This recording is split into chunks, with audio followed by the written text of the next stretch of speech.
காட்டில் ஒரு குருவி குடும்பம் இருந்தது. அம்மா குருவியும் அதன் 2 குட்டி குருவிகளும் சேர்ந்து அழகான இலை வீட்டில் வாழ்ந்தனர். அந்த வீட்டை அவர்கள் மிகவும் அன்பாகவும் கவனமாகவும் கட்டியிருந்தனர். அதே காட்டில் 2 காகங்களும் இருந்தன. அவர்கள் எப்போதும் பிறரின் பொருளை பார்த்து பொறாமைப்படுவார்கள்.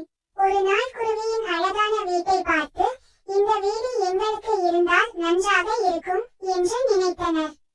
ஒரு காகம் கோடாரியுடன் வந்தது. இன்னொரு காகம் மேலே கூண்டில் அமர்ந்து கவனித்தது. அவர்கள் குருவியின் வீட்டை உடைத்து தங்களுக்கே எடுத்துக்கொள்ள திட்டமிட்டனர்.